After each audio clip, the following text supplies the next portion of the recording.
Very good morning students. Welcome to Shivaji Group of Institution online classes.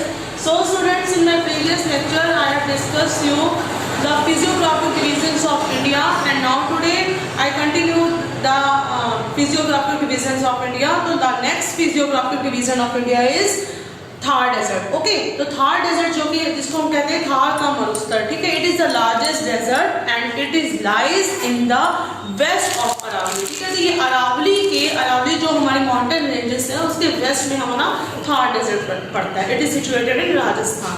Okay, Luni and Sambhar जिसको कि हम बोलते हैं सॉल्ट, सांभर जो लेक होती है हमारी, that is a salt water lake. Okay, मतलब खारे पानी की झील कहलाती है. ठीक है, Luni and Sambhar lakes are flow only water bodies that are flow in this region. तो लूनी और जो सांभर लेक्स हैं वही हमारी वाटर बॉडीज है जो इस रीजन में क्या करती हैं, फ्लो करती हैं. ओके,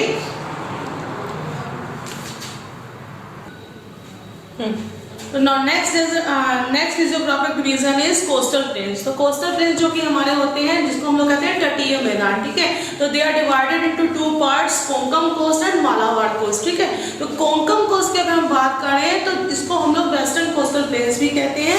ओके, तो they are narrow strip and they are bounded by Western Ghats and Arabian Sea. तो ये जो इनके बॉर्डर में वेस्टर्न घाट्स और अरेबियन सी रहते हैं. जैसा कि मैंने आपको बताया कि इंडिया के मैप में अगर हम देखें तो हमारे वेस्ट में अरेबियन सी आपको देखने को मिलेगा. ठीक है, तो so it is bordered by Western Ghats and Arabian sea. Clear, और मर्जेस विद गुजरात प्लेन. और ये मर्ज किससे होते हैं, ये हमारे मर्ज गुजरात प्लेन से होते हैं. ठीक है, now next is Malabar coast. तो मालाबार कोस्ट को it is also known as eastern coastal plain. तो इसको हम लोग क्या कहते हैं, इसको हम लोग ईस्टर्न कोस्टल प्लेन कहते हैं. वाइड प्लेन होते हैं. ये कैसे प्लेन होते हैं, वाइड प्लेन, मतलब कि इनकी जो विड्थ होती है बहुत ही चौड़ी होती है. ठीक है, and bordered by Eastern Ghats and Bay of Bengal. और ये किससे बॉर्डर होते हैं, ये हमारे ईस्टर्न घाट से बॉर्डर होते हैं और बे ऑफ बंगाल से. जैसा कि मैंने बताया कि भारत के ईस्ट में हमारा क्या पड़ता है, बे ऑफ बंगाल. भारत के इंडिया के वेस्ट में हमारा क्या पड़ता है, अरेबियन सी. ठीक है, तो merges with Ganga Brahmaputra delta. और ये किससे मर्जेस होते हैं, ये हमारे मर्जेस होते हैं गंगा ब्रह्मपुत्र डेल्टा से. It is the largest delta in the world. जैसा कि मैंने आपको बताया, क्यों ये लार्जेस्ट डेल्टा होता है, because it's formed by the deposition of silt brought by the reverse. जो नदियां अपने साथ सिल्ट लेके आती हैं उनसे ही प्लेन्स का फॉर्मेशन होता है. That's why plains are very fertile and very suitable for agriculture. Okay, तो ये मैंने आपको बता दिया. The last physiographic division is islands. Okay, तो आइलैंड्स में भी हमारे दो आइलैंड्स आते हैं, Lakshadweep island and Andaman Nicobar island. ठीक है, तो लक्षद्वीप आइलैंड हमारे कहाँ है, लाइज इन अरेबियन सी. तो लक्षद्वीप आइलैंड अगर हम इंडिया के मैप में देखें तो ये हमारे कहाँ पे सिचुएटेड है, अरेबियन सी में, एंड फॉर्म्ड बाय कोरल्स. और ये क्या फॉर्म करते हैं, ये कोरल्स को फॉर्म करते हैं. Okay, and now next is Andaman and Nicobar island. तो these islands lies in the Bay of Bengal. ये आइलैंड जो हमारे होते हैं ये बे ऑफ बंगाल में स्थित होते हैं एंड फॉर्म्ड बाय पीक्स. और ये पीक्स को मतलब चोटियों को फॉर्म करते हैं जो कि मर्ज होती हैं वोल्केनिक माउंटेन्स से. ठीक है, तो ये हमारे सब फिजियोग्राफिक डिवीजन हो गए. Northern mountains, northern plains, peninsular plateau, Thar desert, coastal plain and island. So this chapter is completed. So students, I begin to start new chapter, that is case study. The name is floods in Bihar. Okay.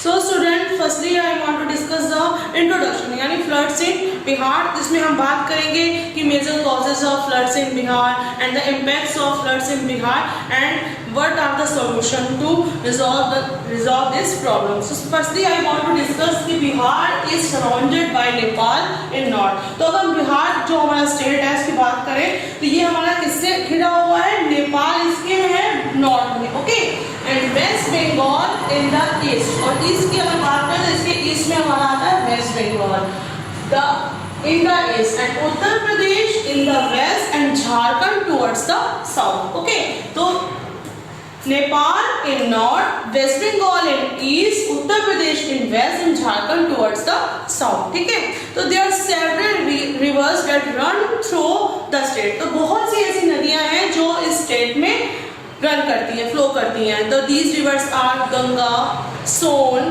Punpun, Phalgu, Bhagmati, Kosi, Gandak, तो ये जो reverse हैं ये हमारी Bihar state में flow करते हैं। तो कोसी को जो हम लोग बिहार का शोक भी कहते हैं, that this river is called the sorrow of the Bihar. Okay, तो अब हम बात करते हैं कि now next is nearly 85% of the state land is under cultivation. तो अगर स्टेट की लैंड की बात करें तो जो 85% जो लैंड है वो हमारी क्या है, कल्टिवेटेड है। ओके, कल्टिवेटेड मतलब कि that is suitable for agriculture.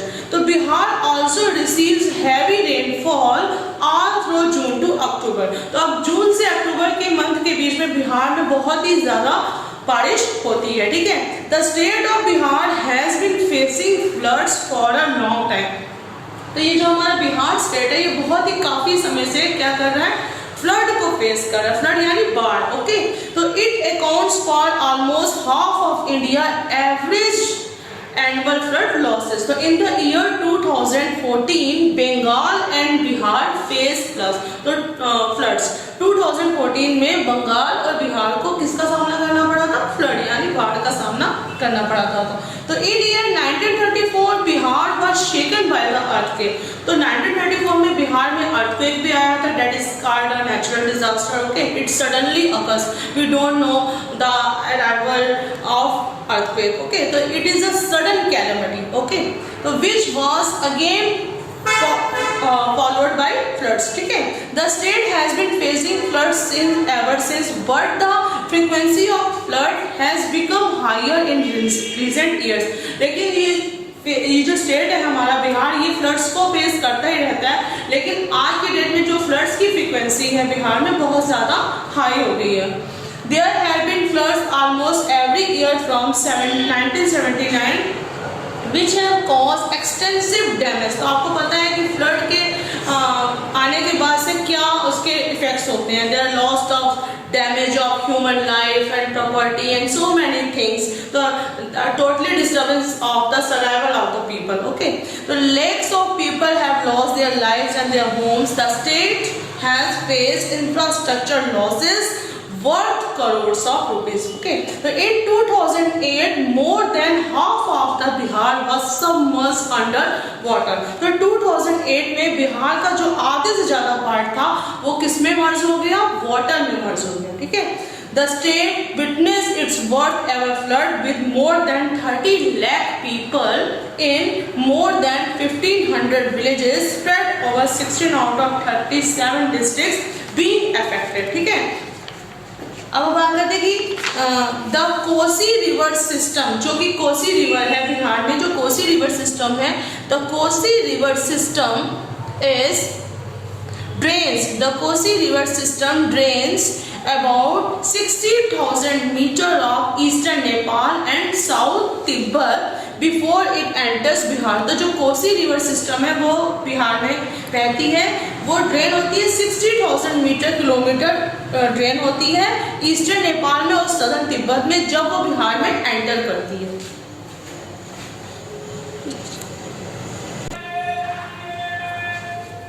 हाँ, तो हम बात कर रहे थे कि जो कोसी रिवर सिस्टम है वो ड्रेन करता है बिहार में 60,000 किलोमीटर, जो कि ईस्टर्न नेपाल में और सदर्न तिब्बत में, जब वो बिहार में एंटर करता है। ठीक है, the basin includes almost half of the world's 8,000 metre plus peak. तो इस बेसिन में आपकी 8,000 से भी ज्यादा मीटर की क्या है, चोटी है।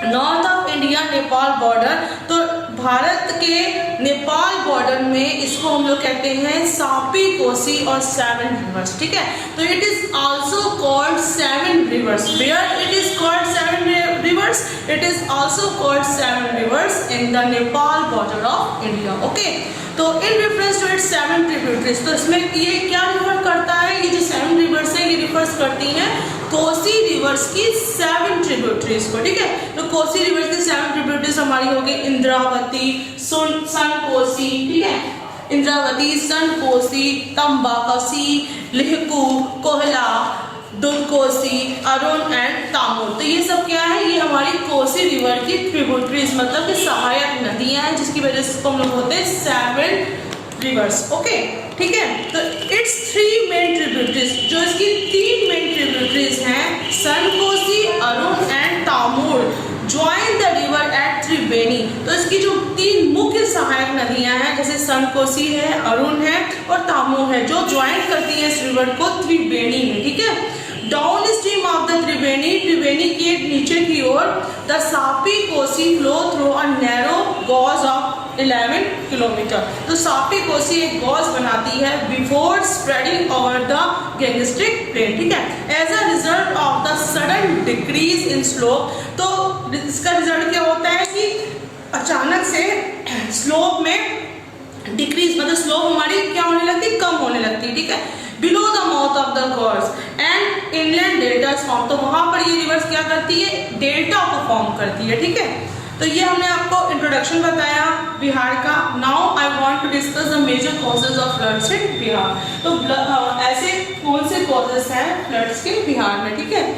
There has been increased conservation of forest to agriculture and pastoral land in the middle half of Nepal.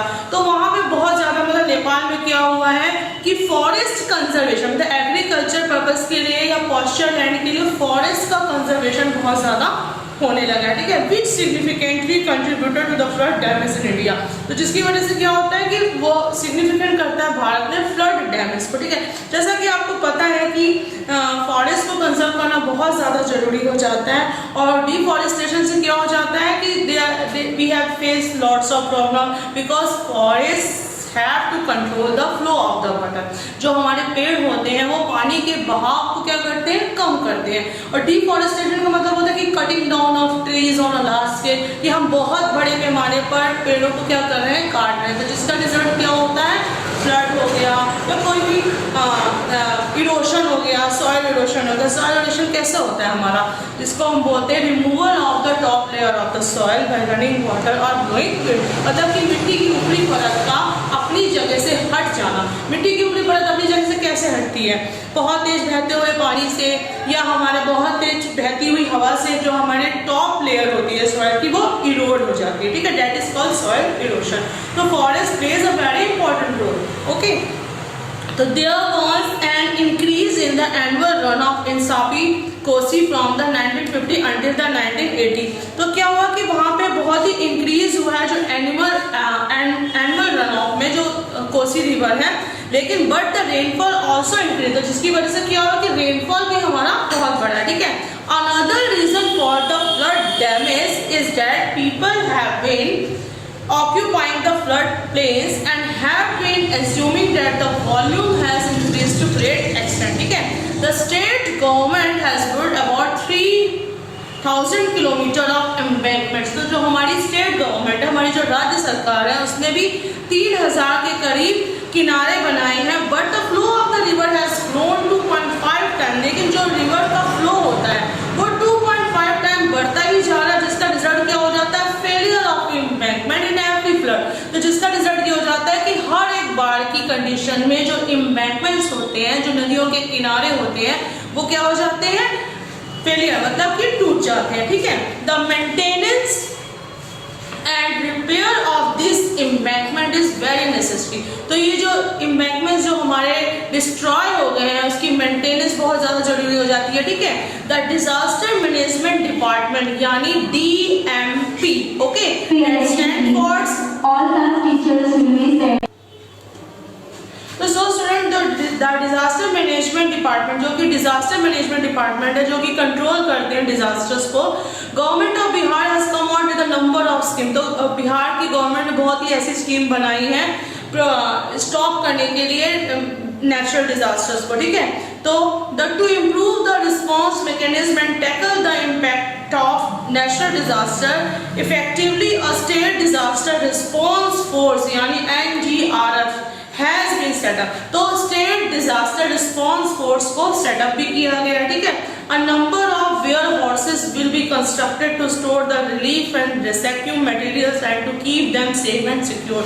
बहुत से मतलब वाटर हाउसेस को भी बनाया गया है। क्यों बनाया गया है, जिसकी वजह से जिसमें क्या होता है कि मटेरियल्स को सिक्योर करके रखा जाता है, कि मतलब कोई भी अगर हमारा नेचुरल डिजास्टर आ जाए या फ्लड की कंडीशन हो जाए, तो हमारे पास प्रॉपर फूड मटेरियल्स होना चाहिए, ताकि हम उन एरियाज में, अफेक्टेड एरियाज में उस फूड मटेरियल्स को क्या कर सकें, भेज सकें, ठीक है।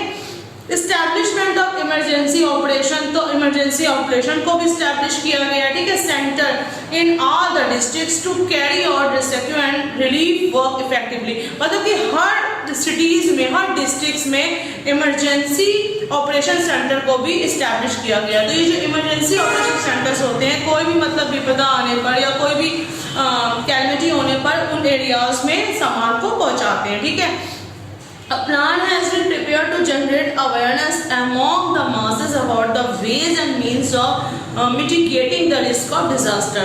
Now I want to discuss the effect of floods in Bihar. So student, today what I explained the introduction of Bihar and the causes of floods major causes of floods in Bihar. So that's all for today. I will continue the chapter in my next video. Thank you for attending the class.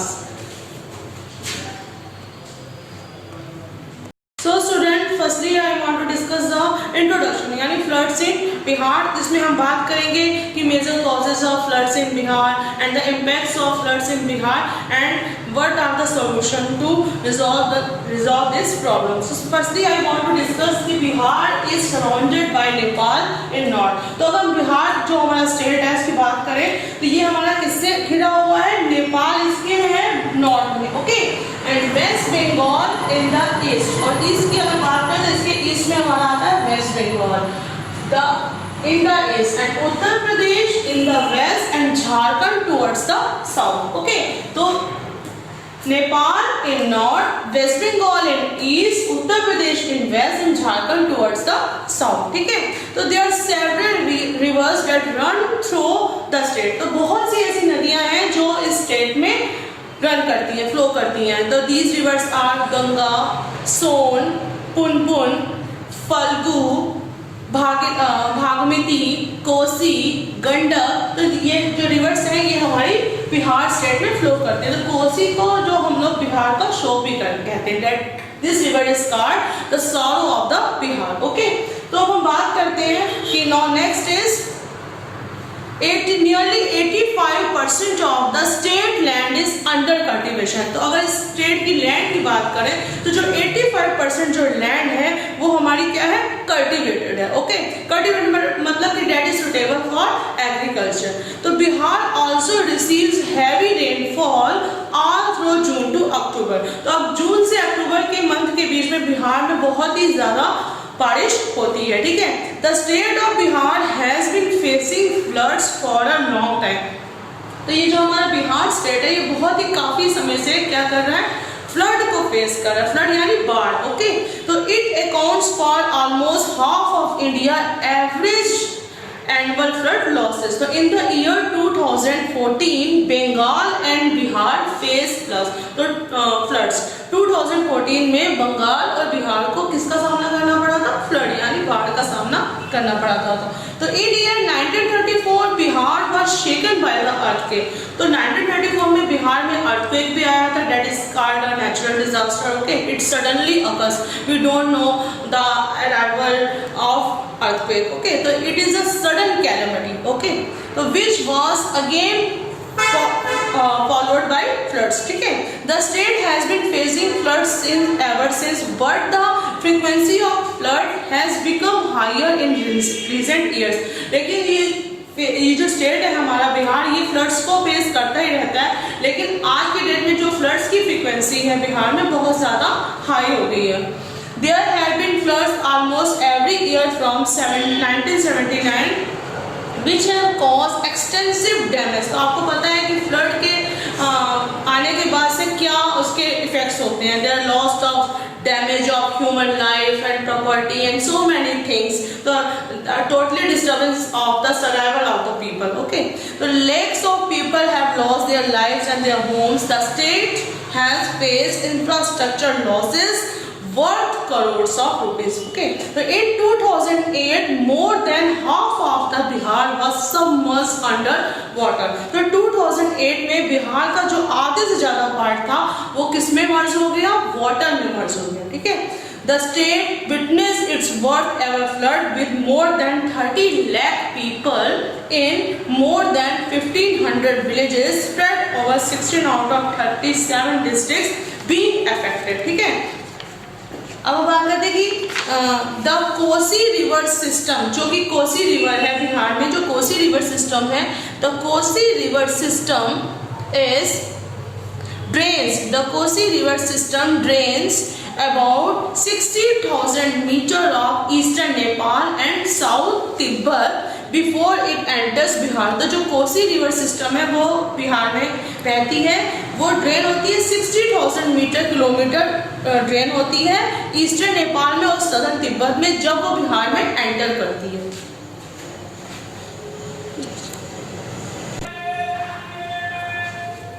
हाँ, तो हम बात कर रहे थे कि जो Kosi river system है वो ड्रेन करता है बिहार में 60,000 किलोमीटर, जो कि ईस्टर्न नेपाल में और सदर्न तिब्बत में, जब वो बिहार में एंटर करता है। ठीक है, the basin includes almost half of the world's 8,000 metre plus peak. तो इस बेसिन में आपकी 8,000 से भी ज्यादा मीटर की क्या है, चोटी है।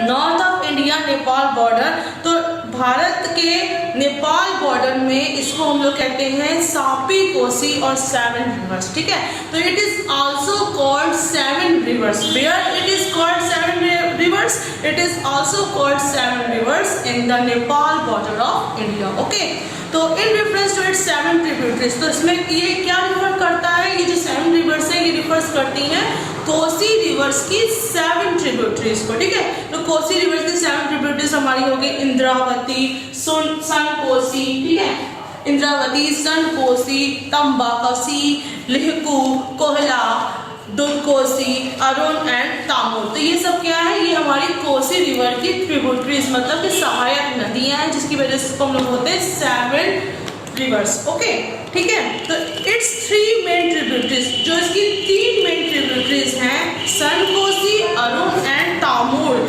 Join the river at Triveni. तो इसकी जो 3 मुख्य सहायक नदियां हैं, जैसे सन कोसी है, अरुण है और तामूर है, जो ज्वाइन करती है इस रिवर को त्रिवेणी में। ठीक है, downstream of the Triveni, Triveni के नीचे की ओर the Sapt Kosi flow through a narrow gorge of 11 kilometre. तो सापी कोसी एक गॉज बनाती है before spreading over the Gangetic plain. ठीक है, as a result of the sudden decrease in slope, तो इसका रिजल्ट क्या होता है कि अचानक से स्लोप में डिक्रीज, मतलब स्लोप हमारी क्या होने लगती है, कम होने लगती है। ठीक है, below the mouth of the gorge and inland deltas form, तो वहां पर ये रिवर्स क्या करती है, डेल्टा को फॉर्म करती है। ठीक है, तो ये हमने आपको इंट्रोडक्शन बताया बिहार का। Now I want to discuss the major causes of floods in Bihar. तो ऐसे कौन से कॉजेज हैं फ्लड्स के बिहार में। ठीक है, there has been increased conservation of forest to agriculture and pasture land in the middle